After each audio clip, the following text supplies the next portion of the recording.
Hey everybody, this is Papa Sean. We're looking at the TIE Defender here. And with the TIE Defender, we're going to pop in and look at some loadouts. So predominantly, the TIE Defender plays a lot like the mix between a TIE Fighter and an Interceptor with the added bonus of shields. So they did some nerfs recently where they reduced the burst cannon down. The tooltip might not be updated as yet, and the Plas Burst took a huge hit, and so now it's mostly a chase weapon. It reduced the benefit of using Plas Burst in the jousting, where people are going head to head. So I'm using the standard laser. It's a lot easier to hit your targets because you got a steady flow of laser fire coming off. TIE Defender's got excellent power regeneration as well. You can see the recharge rate's 5 energy a second, where you're expending 6.7 energy a second, so you get quite a long time of fire going off of this thing. Alright, if you're intending to go after other fighters, go with the Cyanide Laser. If you want to go after easy to hit targets, things that you know that your lasers are going to make contact, go ahead and use the Cyanide Burst. That'd be the offset of that. You will get a little extra DPS, so if you're using it to take on large targets or slow targets like bombers, then you're going to probably get more benefit from the burst cannon. Alright, always take the left auxiliary as your well, it could be a right auxiliary, but the APS system, you're going to want the advanced power system because it's going to just give you so much utility with your starship. You're going to have a 20-second cooldown where you can give 30% to every system, like a little bit of a boost there, or you can redirect your energy maxed into either your engines, weapons, or shields, and then you'll be able to benefit from a 75%. Shields, it's a 50% bonus. I guess they brought it down from 75 since that was a bit too much to go off of, but I still think shields tends to be primarily where I throw mine into. Gives you a quick boost of shields because you'll find that the hull on these are exceptionally low. So you know 1440 is a large amount for shields, and then the max hull, I've only reduced it somewhat for my primary build, and that brings it down to 360, less than an A-wing.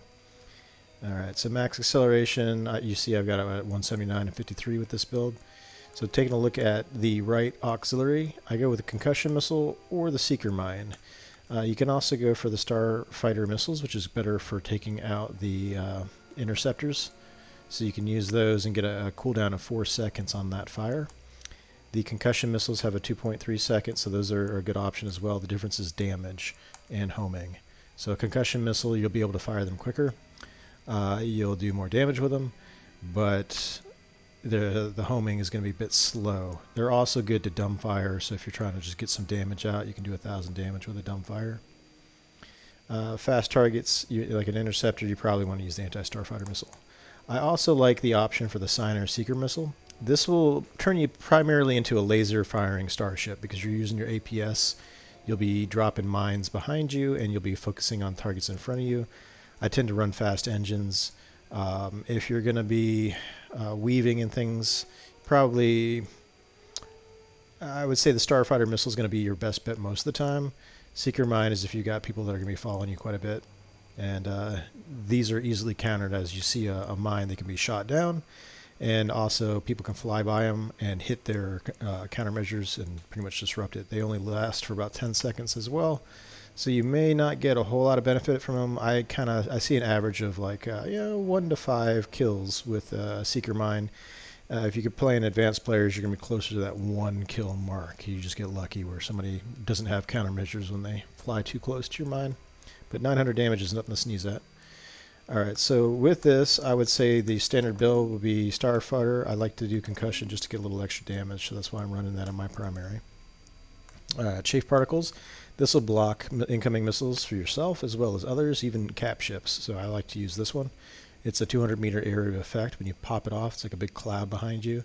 Lifespan's 3 seconds, so you can block quite a lot with this. It's kind of a utility for the rest of the team. If you're sitting in garden generators, you can pop this off in front of the generator. Keep it safe for about 3 seconds if you got incoming fire.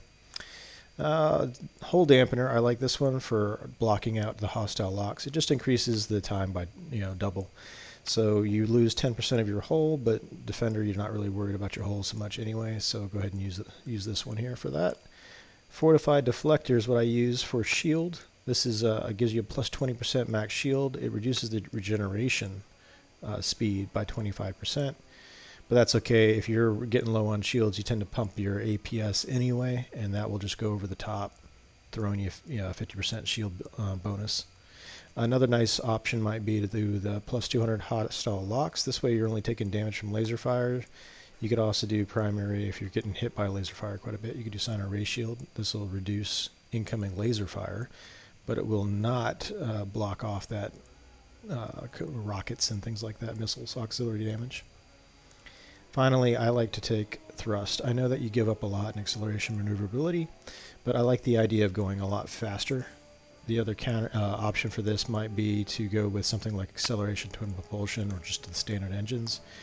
I find if you use the micro thrust, you're just going way too slow and your acceleration is totally off whack. So yeah, again, twin propulsion engines is a good option.